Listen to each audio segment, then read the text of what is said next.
Olá, estamos iniciando mais um Viva Bem Multimídia. O nosso foco está em histórias que a vida conta. Vamos aprender com pessoas que vão estar aqui conosco, contando seu estilo de vida, alguma experiência que passaram, uma maneira diferente de dizer que é possível sim viver bem. Vamos ao episódio de hoje.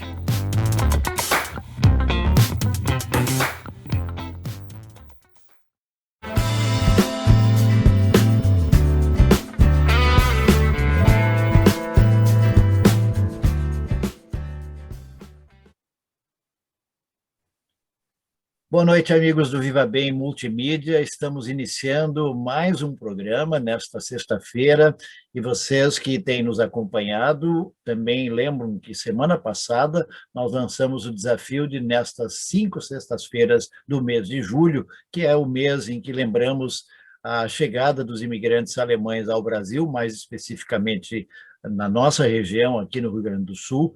Nós, então, pensamos algumas pessoas que vão falar conosco sobre o tema.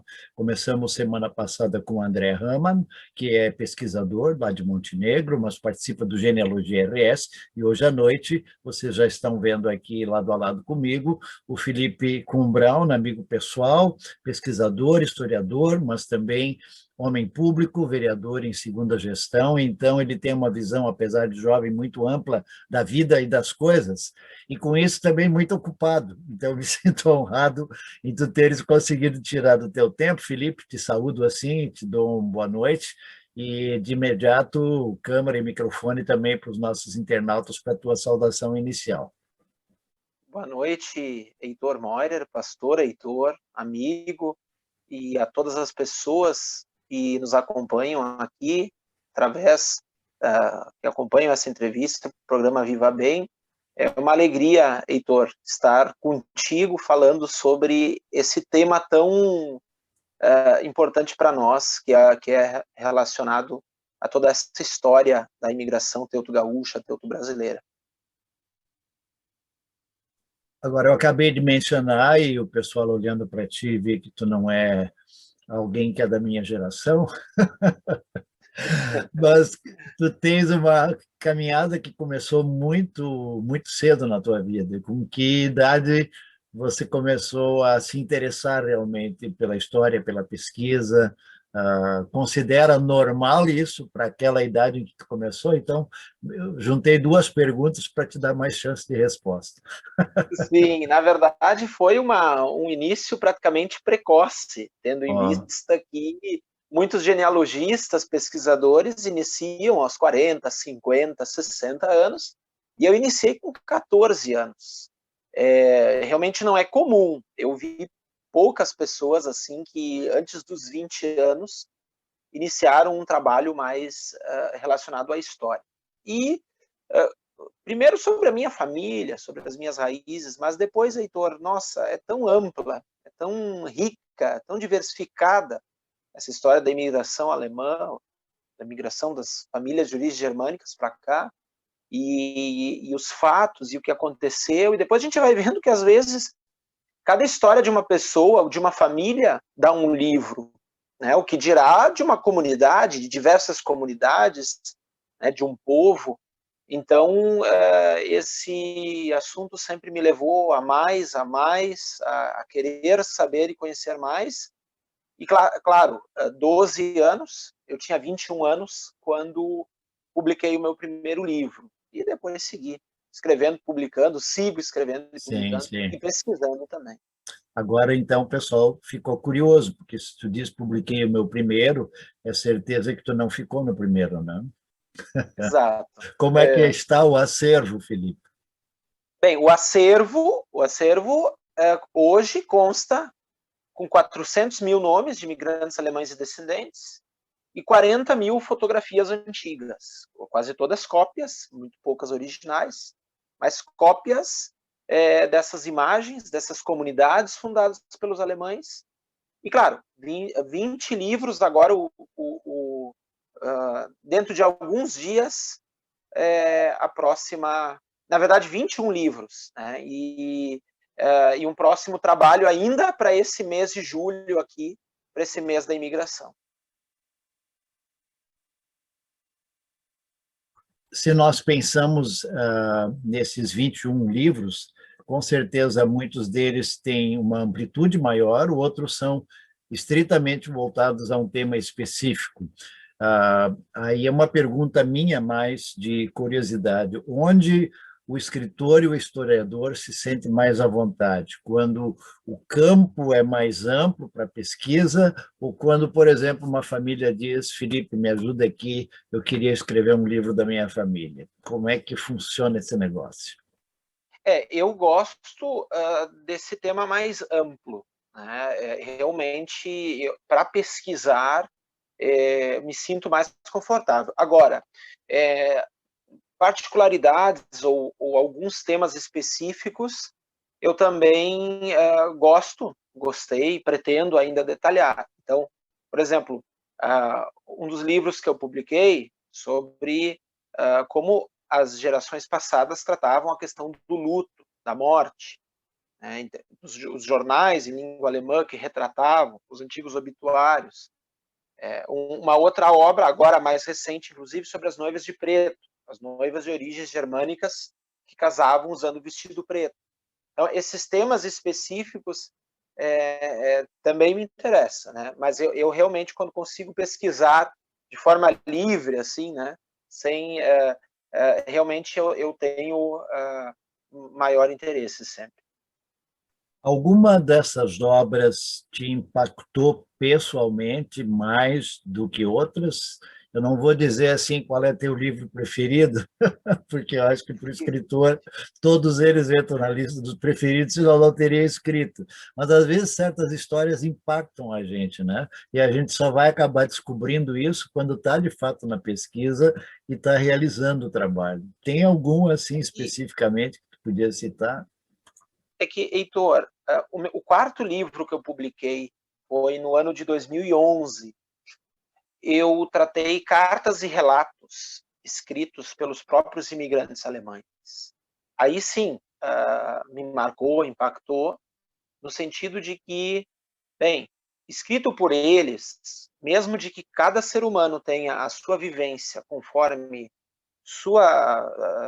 o lugar onde é criado, família onde é criado, os seus aprendizados, os seus caminhos, as suas escolhas, mas assim, ao mesmo tempo, a gente percebe que mesmo que as pessoas às vezes escreviam as cartas de forma até muito positiva, que a gente sabe que o início não foi muito positivo, né, aqui na nossa região, mas assim, carregadas de sentimento, de emoção, de saudades e até de certa forma de uma grande nostalgia por esse passado, por, por terem deixado a pátria. Veja bem, até hoje, alguém que deixa a sua pátria é porque a situação está muito ruim, na maioria dos casos, né? Não são todos, mas assim, uma parte significativa das pessoas que emigram é porque elas querem melhores condições, e porque elas não veem ou não têm mais perspectiva no lugar onde vivem, né? Sim, Para sim, as sim. pessoas. Porque também é uma questão, o ser humano, ele sempre quer ir em busca de algo melhor, né? Senão ele Sim. também não ia emigrar. E a Uhum. Europa e a Alemanha de hoje não era um cenário totalmente diferente há quase 200 anos. E quando alguém pensa em ir para um outro lugar, seja para melhorar seu currículo, seja para estudar ou tentar uma nova área profissional, não precisa a coisa estar ruim para ele, né? Ele pode simplesmente estar querendo dar um up, dar uma melhorada, isso é importante. Mas eu concordo contigo, acho que grande parte da migração que acontece, ela está ligada a limites, a dificuldades, a situações que de repente mudaram na vida de uma pessoa. E a imigração alemã, eu acho que tem isso como uma característica. Eu tenho conversado com outras pessoas que têm pesquisado também a imigração alemã. Parece que é difícil achar um grupo que veio, uma situação específica onde não haveria uma dificuldade, um problema ou problemas ou situações difíceis a se citar. Eu não sei se tu concordas com isso, que, de fato, todo mundo praticamente veio na dificuldade e foi, quem sabe, para muitos, a única opção, quando nós pensamos nos idos de 1824, chegando quase aí aos 200 anos, né? Não, e vou citar um exemplo, aqui no Vale dos Sinos, numa cidade próxima. Esses tempos, uma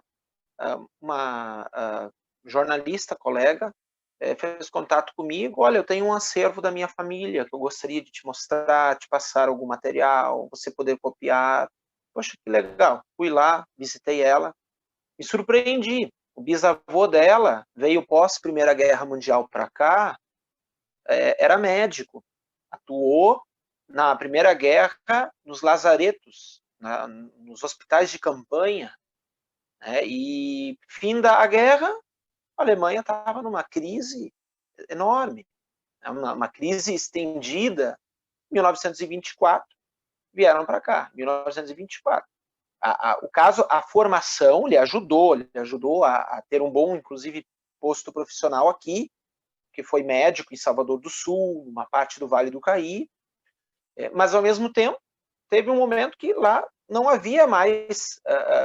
A crise era tão grande em determinado momento, a crise inflacionária, várias dificuldades que tiveram. E, claro, quando a gente regressa, quando a gente vai, bem, século XIX, metade do século XIX, a gente vai vendo que quanto mais para trás, mais complicada era, mais difícil era a vida das pessoas. Por exemplo, no início do século XIX, não havia leis trabalhistas, as pessoas às vezes tinham que trabalhar 18 horas por dia, viviam pouco.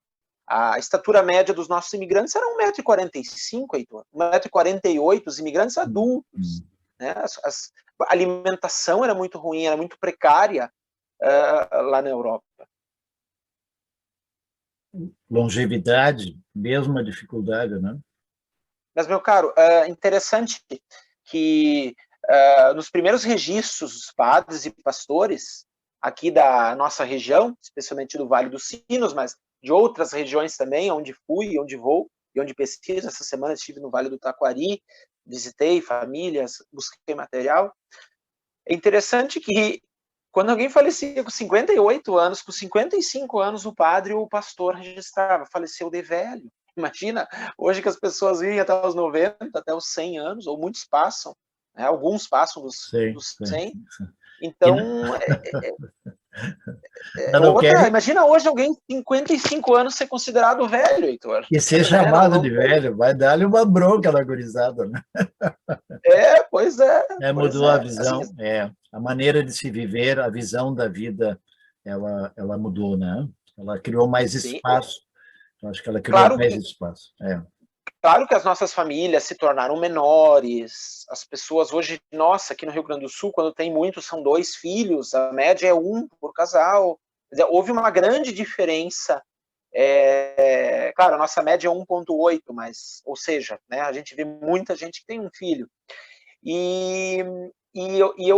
A gente percebe, né, por exemplo, é uma mudança grande num curto período, porque como aqui a expectativa de vida melhorou, um pouco pelo menos, né, num período, e as pessoas também, elas passaram, a alimentação melhorou aqui, e as famílias se tornaram muito numerosas, né, muito comum. Agora, esses dias, numa das pesquisas, o cidadão disse, mas meu vovô casou 2 vezes, teve 17 filhos. Depois de 17 filhos, né? Hoje não é uma realidade em quase todas as famílias, né? E na realidade rural, havia toda essa questão de mão de obra também, quer dizer, uma família grande significava a possibilidade de poder, no bom sentido, explorar ao máximo a sua propriedade, que em muitos casos nunca era grande, né? Eu acho que todos que vieram para cá tiveram promessas maiores do que de fato receberam quando de fato estavam aqui, né? E isso, eu acho que se repete a cada história que é contada. Imagino que nos teus livros aparece muito dessa realidade de promessas não cumpridas, de sonhos que nunca se tornaram realidade, e onde a família tinha que se virar. E ter filhos era uma forma de se tornar forte, não no sentido de concorrência, mas de sobrevivência, né? Acho que essa é uma marca da colonização alemã no Brasil, né? Principalmente no sul, É, uma concentração maior, né? exato. Houve um período em que as famílias, por exemplo, os meus avós, o meu avô que tinha menos irmãos, eles eram 8, né? A minha avó 12, minha outra avó 10. Então, assim, as famílias eram numerosas, havia essa necessidade por parte do governo de ocupar as terras, as famílias em busca de condições melhores, os filhos, netos, né, as famílias cresceram de uma forma, por isso que se explica essas novas migrações aí pelo estado, só para um panorama para as pessoas que nos acompanham. Tem uma família que eu pesquiso, uma das famílias Schneider, porque eu tenho catalogadas só aqui no Vale dos Sinos 22 famílias Schneider que se estabeleceram no Vale dos Sinos, né? E um desses Schneider, o Peter Schneider e a Margareta Strom, eles tiveram 14 filhos, 114 netos, 957 bisnetos, 1.575 trinetos. Né? Veja bem assim, né? O aumento de uma família que dobrou em número de descendentes de 20 em 20 anos. E que, claro, os descendentes Sim, sim. acompanharam essas ondas migratórias pela necessidade, porque houve um período que a situação também, períodos assim, como até hoje nas sociedades, né, de bonança e de dificuldades, assim, cíclicos, né, e que afetam as famílias, as pessoas, as comunidades. E nessas vindas, se a gente fosse pegar navio por navio, momento por momento, cada um deles vinha com expectativas, porque essas expectativas foram criadas na Alemanha para que eles viessem, sabendo que a situação estava complicada lá. Mas, querendo ou não, mesmo que você saia de uma situação complicada e sabe que pode nem chegar, porque as viagens eram em situações de navios que Salubre. não davam nenhuma garantia de chegar a lugar nenhum, né? Mas daí arrisca no sonho, arrisca na vontade, porque de fato havia por trás disso não só a necessidade de fugir de uma realidade na qual viviam, mas no fundo as pessoas são movidas por esperança. O que eu tenho lido de escritores como obras tuas e de outros, sempre há essa ponta de esperança. Não é assim que o pessoal sempre fugiu porque a coisa estava ruim. Essa foi a marca, mas a esperança foi a motivação. Não sei se eu estou certo nessa minha conclusão. A esperança de dias melhores para si e para os seus. A fé, naturalmente, era algo muito presente para os nossos imigrantes, para os seus descendentes. Isso era algo assim, era uma conexão, porque, veja bem, saíam da Europa, muitas vezes tinham esperança, tinham fé, mas assim, já não viam mais perspectivas naquela sociedade. Né? Eles eram o excedente populacional da Alemanha, da Europa. Então eles vêm aqui, mas claro, o ser humano, todos nós, é muito difícil. Alguns têm mais proximidade, outros menos, com a sua comunidade, com a sua história, com a história da sua família. Agora, falar do sobrenome, da família, dos pais, dos avós, dos bisavós, isso toca as pessoas. Isso é um assunto muito caro para as pessoas. Então, eles, caro assim, né, no sentido do apreço, no sentido da proximidade, e quando as pessoas vêm para cá e deixam os seus parentes, deixam a sua casa, deixam a sua propriedade, a gente percebe que as cartas, os relatos, eles são muito fortes, eles são carregados assim com muita emoção, com uma certa, eu digo assim, uma certa felicidade, sim, porque vieram para uma terra que passaram muita dificuldade, mas onde o que eles plantavam, eles colhiam, a alimentação melhorou. Né? Tem um imigrante que ele descreve para os seus parentes que ficaram na Alemanha.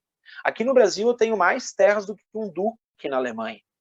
Porque lá, inclusive, quem tinha muitas terras não era como aqui, 50 hectares, 60, 70 hectares. Né? E, ao mesmo tempo, essas comunidades aqui, elas ficaram um pouco isoladas, porque não se deu, ainda mais na época do Império, educação, formação, se deu muito pouco do poder público para essas pessoas. Então, eles se tornaram, assim, viviam em comunidades um pouco isoladas. E o ser humano, ele precisa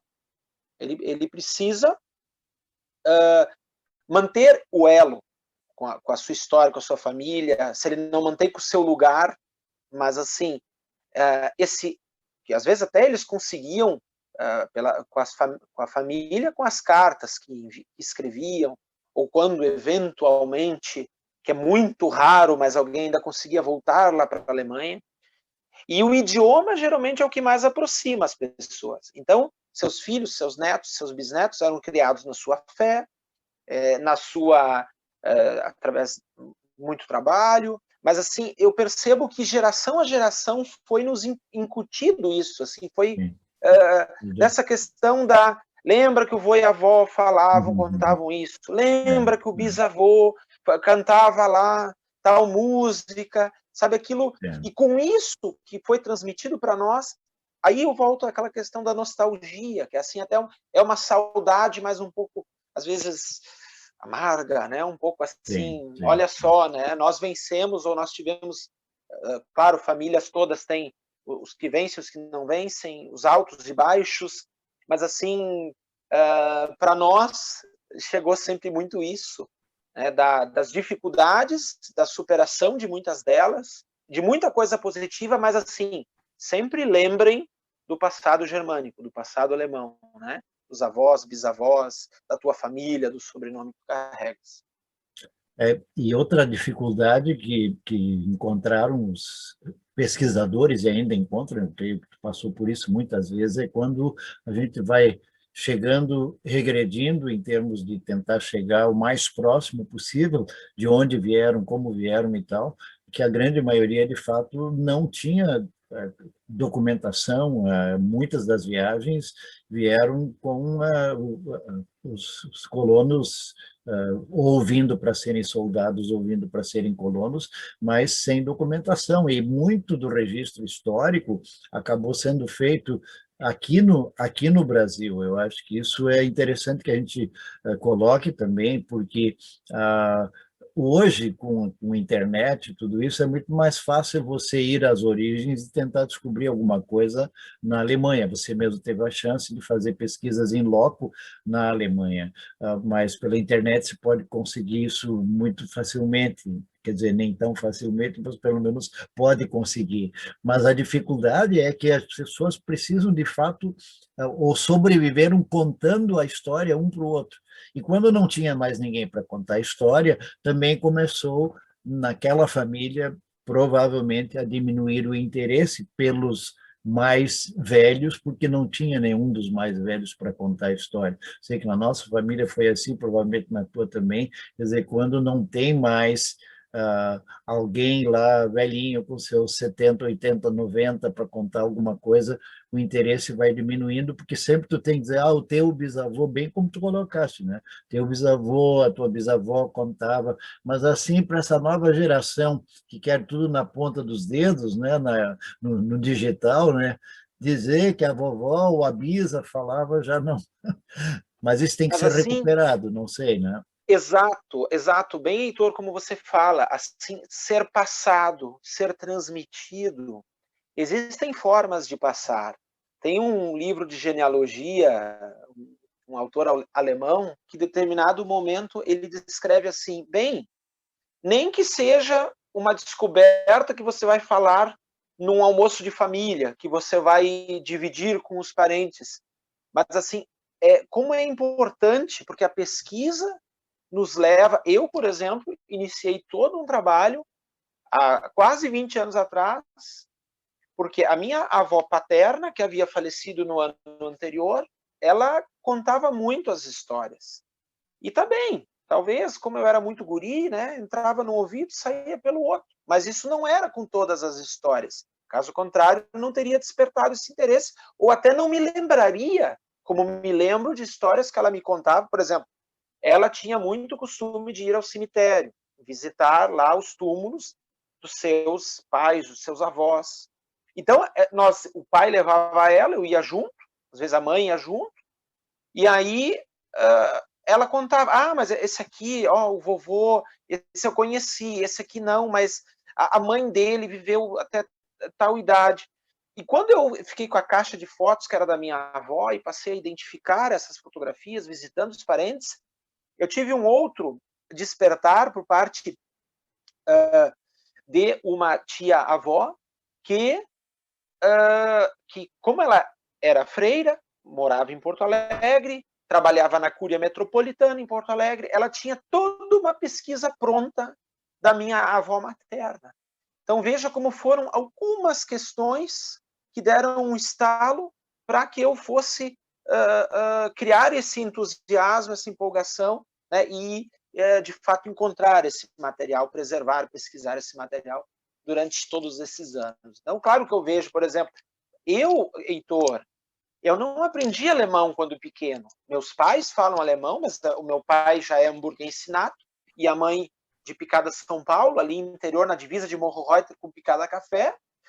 E a mãe tinha muito essa preocupação, porque muitos dos parentes dela eram assim, não, fala alemão, fala português, mistura, fala, né? Então a mãe tinha esse receio, a mãe dizia para o pai, não, deixa assim, não vamos ensinar alemão, porque no final eu fui aprender alemão com 15 anos, dos 15 aos 20 anos, aí aprendi, estudei, hoje falo fluente. Agora, veja bem, mesmo, claro, hoje muito mais, mas é muito comum, Heitor, por exemplo, eu escuto tal música, olha, essa é a nossa questão sentimental, né? Não, o Tannenbaum eu escutava no Natal, perto do Pinheirinho, né? Onde a gente cantava. Isso que eu ainda vivia um pouco isso, né? Até alguns anos, né? Porque eu tive a felicidade, além de tudo, de ser o mais velho da minha família, né? Então, digamos assim, eu ainda conheci mais da metade dos meus tios-avós e pude conviver com eles por ser o mais velho da família e por ter despertado cedo esse interesse.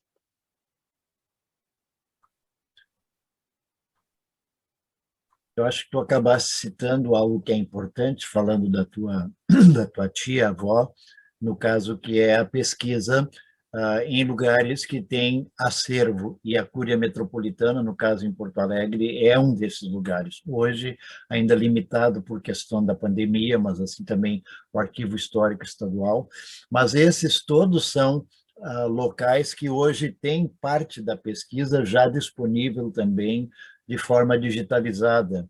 Isto está acontecendo assim que está se evitando, talvez por causa da pandemia, evitando a visita, até porque, por exemplo, na Cúria não acontece, mas de que a gente possa, de forma digital, entrar em sites específicos e, se a pessoa se interessa por pesquisar a sua família, de fato, ir atrás.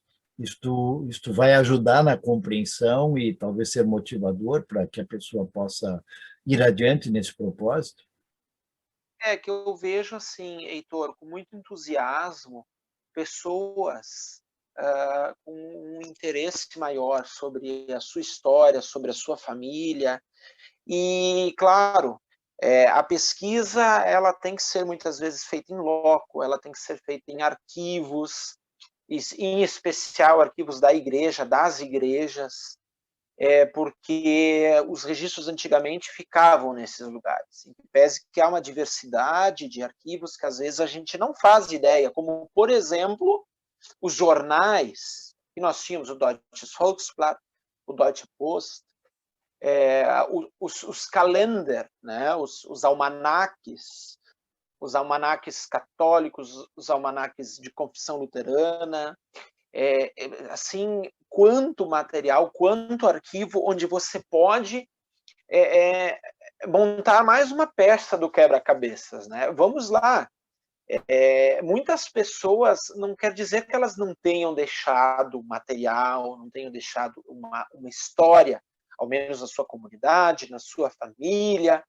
Agora, as pessoas não tinham o hábito, fora as igrejas, as pessoas, em geral, não tinham o hábito de escrever as suas memórias, os seus registros, né? Eu fiquei maravilhado, Heitor, quando eu iniciei as minhas pesquisas em 2001.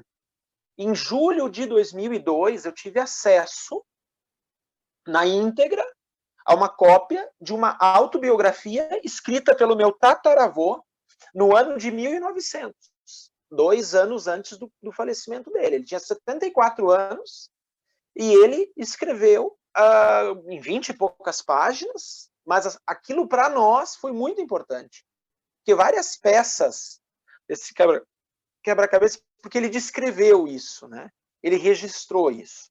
E esse arquivo eu encontrei no Museu Histórico Visconde de São Leopoldo e cópia com uma parente em Porto Alegre, né? O diretor do museu não vive mais, Telmo Lauro Miller, ex-diretor, nosso saudoso Telmo Lauro Miller. A prima da minha avó também não vive mais. Mas, assim, essas pessoas em vida foram também aqueles condutores da minha pesquisa e para tantos outros, né, que pesquisam, que buscam as suas raízes. Porque eu sempre digo, Heitor, eu, por exemplo, nossa, cada vez que eu descubro mais um pedaço da minha genealogia, né, que eu estou com quase 3.000 nomes de antepassados, né, eu sempre digo, eu tenho uma facilidade e uma dificuldade. Uma dificuldade que meus antepassados não eram de uma única região. Eles eram de 7 regiões, né, que hoje formam a Alemanha, Luxemburgo, sul da Bélgica, Boêmia, República Tcheca, né? Só que essa é a dificuldade, né? Porque aí, nossa, cada região, né? Fora que eu tenho antepassado de Hanover, outro da Saxônia, né? Agora, qual é a facilidade? A facilidade é que, dependendo da região, você consegue uma genealogia bem mais para trás. Dependendo da região, dependendo da família. E vários eu consegui mais para trás. Mas eu sempre digo, quando eu descubro mais uma parte, nossa, parece que eu me sinto mais feliz. Parece não, eu me sinto mais feliz, eu me sinto mais, digamos, realizado quando eu descubro. Puxa, descobri mais 2 gerações. Lá aquela família, a profissão dele era tal. Né? Então, certa vez eu escutei uma frase que eu gosto de usar. O pesquisador estabelece um elo emocional com a sua própria história. Ele estabelece esse elo, ele pode passar através de contar as histórias, através de registrar elas. E, claro, você disse bem, né, claro, dessas fontes de pesquisa dos locais, mas a gente também, por exemplo, eu palestro muito nas escolas, e eu vejo que eu consigo plantar ou colocar uma sementinha, né, porque nas escolas, em 8 anos, eu já palestrei para 16 mil alunos, só aqui em Novo Hamburgo, e praticamente 23 mil alunos, se eu contar municípios vizinhos. São Leopoldo, Lindolfo Collor, Ivoti, Dois Irmãos, Campo Bom. Então, os pequenos, né, para que eles lá à frente também pesquisem e tenham esse interesse. Sim. Para a gente não, talvez o nosso internauta não pensar que quando se pensa em imigração alemã, a gente precisa obrigatoriamente pensar só em genealogia, principalmente que nós estamos aí celebrando 197 anos, já há preparativos, pelo menos pessoas se ocupando com a celebração dos 200 anos em 2024. O que é que fica? Você tem esses livros escritos, essa caminhada de escritor, historiador, de pesquisador, fora esta vontade de se procurar a árvore genealógica da gente, ou os nossos antepassados. Que motivações você descobriu, viu, formas de vida, maneira de encarar a vida que você guarda na sua mente, nas suas pesquisas, para dizer assim, olha, a imigração alemã, tantos anos depois, quase chegando aos 200, ela tem A, B, C, não sei se tem coisas assim que estão na ponta da língua para colocar como lições que vieram da imigração alemã ao Brasil. Olha, infelizmente, meu caro, a história brasileira, ela muitas vezes é mal contada em várias partes. Uma delas se fala muito pouco, ou nem mesmo se fala, ou quando se fala é uma ou duas linhas sobre a importância dos alemães para esse país.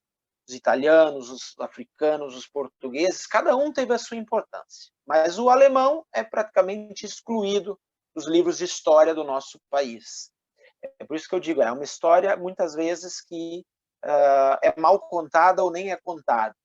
Os alemães trouxeram as primeiras indústrias para cá, construíram, fundaram os primeiros ateliês. Não foi no Rio de Janeiro, em São Paulo, foi aqui no Rio Grande do Sul, foi no Vale dos Sinos, foi no Vale do Taquari, as primeiras cervejarias, as primeiras no Vale do Caí, fábrica de couro, sapato, calçados, né? Várias coisas que os alemães foram pioneiros.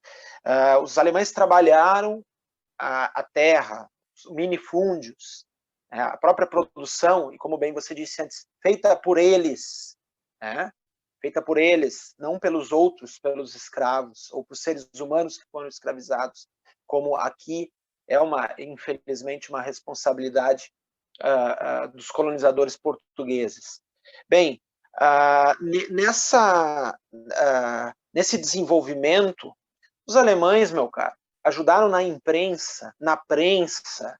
O Brasil precisou mais de 300 anos, até a vinda da família real brasileira, para trazer a primeira prensa oficial, para publicar a imprensa régia, que só falava do imperador, sobre o imperador, para o imperador. Os alemães não, os alemães vieram em 1824 e 30 anos depois já tinha 30 periódicos em 30 anos, num período de dificuldades. E quando veio o período de coisas melhores, positivas, né, ou de resultado, de fruto do trabalho dessa gente, a gente percebe que chegou a ter dezenas, talvez centenas, né, de periódicos. Então, os alemães foram importantes para a indústria, para a imprensa. Para outro detalhe importante, né, as associações, o cooperativismo, né, que a gente conhece da antiga Sparkasse, hoje Sicredi. Meu caro, aos nossos telespectadores, as pessoas que nos acompanham, os alemães, eles tinham muito essa questão do associativismo, do cooperativismo. Então, iam nessas comunidades e essas coisas uniam eles. A sociedade de canto, a sociedade de tiro ao alvo, a igreja, a comunidade religiosa. Então, isso tudo, por exemplo, o próprio ensino, o que seria do ensino no Brasil, pelo menos aqui no Sul, né, tá bem, aqui no Sul, se não fosse a presença de escolas da Igreja Luterana, de confissão luterana, da Igreja Católica, mas ligada aos jesuítas de origens germânicas. Sim. Então, assim, esses religiosos, essas pessoas, eles fomentaram, né? Hoje, quando a gente fala de 197 anos, claro, de muita coisa que nós temos que até podemos contar, aprender, trocar com os alemães, né, em vários pontos que avançam lá, né, do trabalho e da várias parcerias que podem ser feitas, né? Por exemplo, a Alemanha hoje, todo o debate em várias áreas, e a gente vê um pouco disso aqui, sabe, Heitor? Ou bastante disso aqui, desse elo entre as pessoas, entre até hoje ainda entre famílias, entre comunidades, entre grupos, né, que são daqui, que vão para lá, que se apresentam lá. E nessa questão da vida comunitária, eu acho que é muito importante que tu citou, não apenas a vida comunitária familiar, isso é uma preservação histórica extremamente importante, né? Os laços familiares sempre foram e continuam ainda sendo muito fortes, né? Mas a vida comunitária, quer dizer, quando tu pensa em escola, igreja, sociedades de canto, outras situações que tu colocaste ali, é uma herança positiva da imigração alemã. Outras colônias, você citou italianos, podíamos citar japoneses, poloneses, russos, assim, também o tem, mas me parece que, na realidade brasileira, são os alemães que conservaram nas cidades para onde foram o maior número, ou pelo menos viveram a comunidade familiar paralela a outras comunidades ou associações. E eu vejo É, nisso um fator extremamente positivo, né? por exemplo, Heitor, o cooperativismo, por exemplo, o canto coral, a evidência assim do quanto essas pessoas em união, porque o ser humano ele precisa, é muito difícil quem consiga viver sem contato com outros seres humanos. Então, o ser humano precisa ter um elo com o lugar. E bem, se é através da participação comunitária, através da música, através da igreja, através de uma associação, através de outras formas de diversão, através de trabalho. Então, eu vejo assim que tem uma diversidade muito grande. Se a gente fala, por exemplo, os alemães ou imigrantes de origens germânicas, poxa, quantos que eram da Alemanha e até de outros países próximos hoje, né, do que a gente conhece como Alemanha. E com diferenças, mas assim com esses pilares que eu citei, eu creio que formaram assim essa nossa identidade do trabalho, da cultura, da representação da cultura, do folclore. Então, eu vejo que algumas coisas, claro, né? Por exemplo, talvez hoje o que seria, e a Alemanha tem muita preocupação com isso também, com a questão do idioma, né? Porque a gente sabe que o idioma alemão é um idioma difícil e muitas vezes o estudo do idioma requer anos, né? E muitas vezes é o conhecer o outro idioma que faz com que as pessoas tenham uma proximidade maior com essa cultura, né? Porque aqui a gente vê, por exemplo, no Vale dos Sinos, principalmente Novo Hamburgo e São Leopoldo, são cidades onde as pessoas já não falam mais alemão nas ruas, né, nas praças, né, como se fala em municípios vizinhos. Então, bem, o que eu vejo que é importante é também esse fomento ao idioma, ao estudo do idioma, para que a gente tenha a preservação, né, de muita coisa através dessa ligação com a língua. Eu acho que dá para dizer, dentro disso que nós estamos conversando agora, que os colonizadores alemães eles não se furtaram a, de fato, fazer da nova pátria que acabaram escolhendo uma pátria onde eles estavam realmente presentes. Há episódios, inclusive, que envolvem a própria Revolução Farroupilha. Nós temos na nossa região aqui, Campo Bom tem um acervo e memorial ao pastor Farrapo Klingenhofer, né? Que em tese foi pastor de São Leopoldo, Novo Hamburgo, Campo Bom, Hamburgo Velho, tudo era São Leopoldo na época, né? Quer dizer, o que hoje nós temos distribuído aí em torno de 40 municípios, tudo estava dentro do Império sob a alcunha, o guarda-chuva, digamos assim, de São Leopoldo. Então, não fugir das possibilidades, né? E eu acho que o caso do pastor Farrapo é um desses exemplos, né? Que acabou se envolvendo e assumindo seu papel na sua visão, né? Aqui na região, quando eclodiu a Revolução Farroupilha, viviam em torno de 10 mil alemães no Vale dos Sinos. Essas pessoas elas estavam envolvidas numa situação que não lhes, digamos, elas foram envolvidas nisso.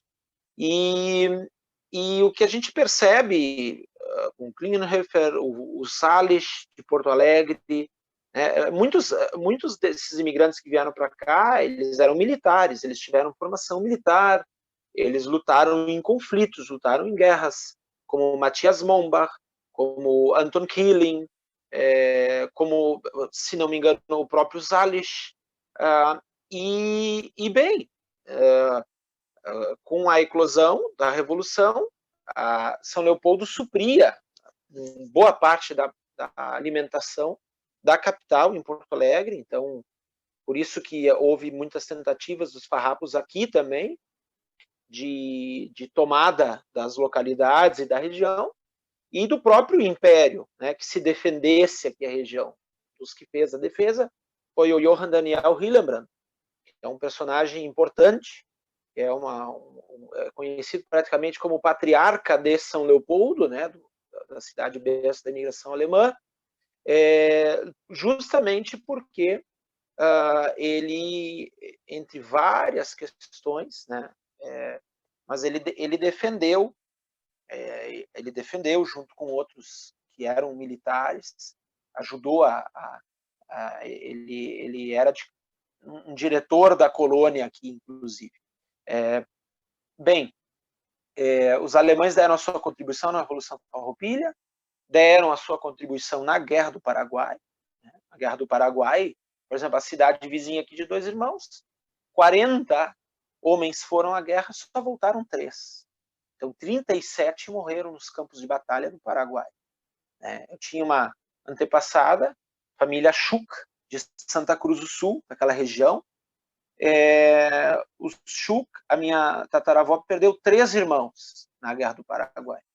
E o pai e a mãe, de 13 filhos, 3 morreram na guerra. Então, assim, isso foi muito difícil, mas deram uma contribuição muito importante, onde atuaram, se diz assim, e depois ainda teve a Revolução Federalista, que foi outro desastre aqui para o Rio Grande do Sul, né, que era os absurdos que eram cometidos, tanto por um lado quanto pelo outro, e a população que sofria, né, vivendo assim no meio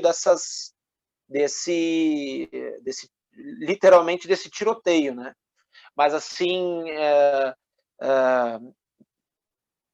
é uma história de dificuldades, mas de superação, de muito trabalho, de muita fé, de muita união dessas pessoas, dessas famílias. Eu digo, Heitor, que hoje, entre o que eu mais aprendi, a própria questão da fé, eu reforcei a minha fé através das minhas pesquisas, desse trabalho, junto com as famílias aqui na região, em outras regiões também do Rio Grande do Sul, e também eu vejo que essa forma assim de viver a comunidade, essa vida comunitária, esse trabalho intenso para as pessoas, eu vejo que eu também aprendi muito e faço hoje muito disso, baseado também em tudo que a gente lê, escuta, procura e reconstrói essa história.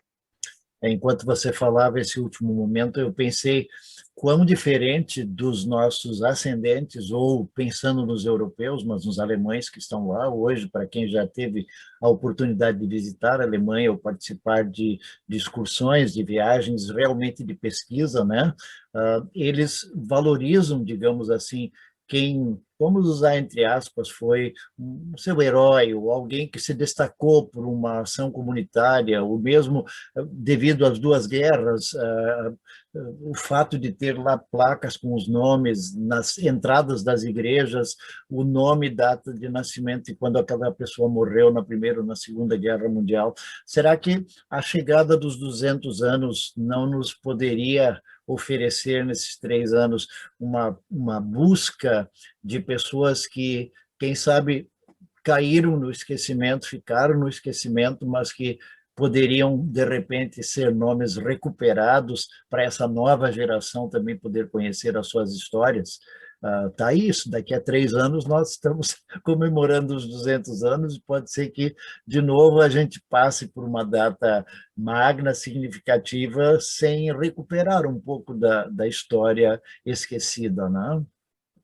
Olha, a tua ideia é muito interessante, porque, de fato, eles...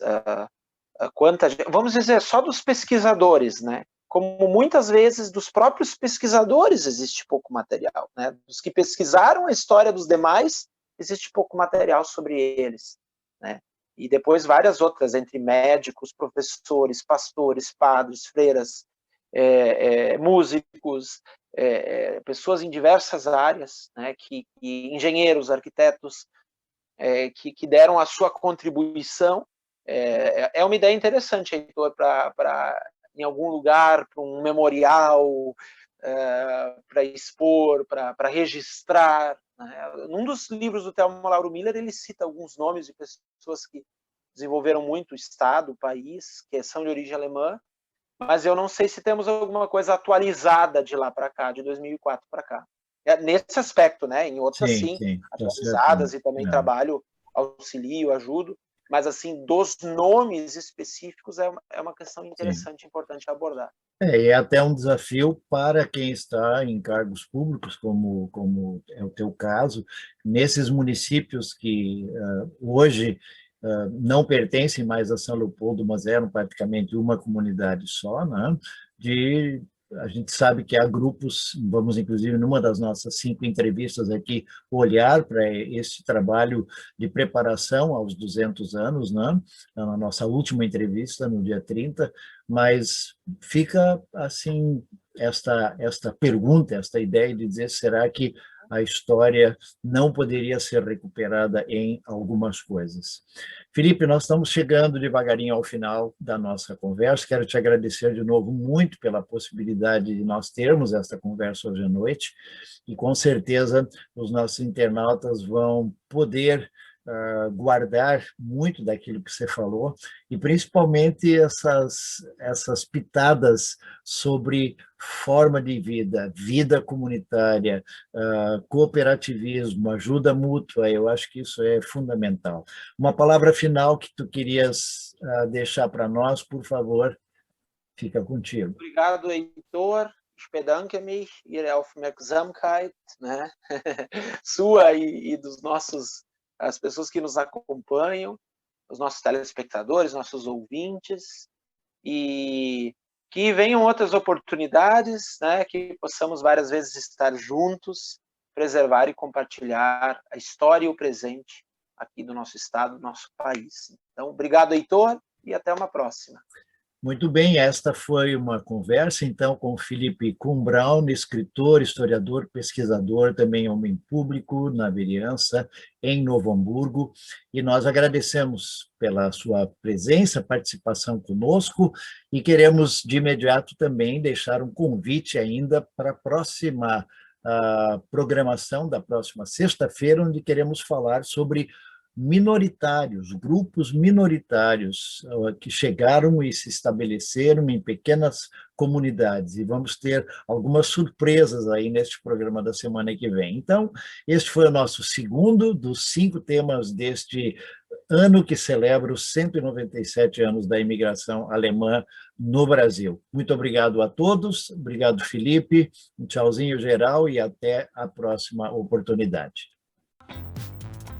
Esperamos que a conversa de hoje tenha sido proveitosa, inspiradora e motivadora, e assim será a cada semana. Estaremos nas sextas-feiras à noite, às 20 horas, lhe trazendo um podcast inédito. Mas, se você não puder assisti-lo na sexta-feira à noite, não faz mal. Você pode ver e ouvir quando quiser. Basta acessar os nossos canais, o YouTube, nosso Facebook, o nosso Instagram e também o nosso site vivabem.inf.br. Até a próxima semana.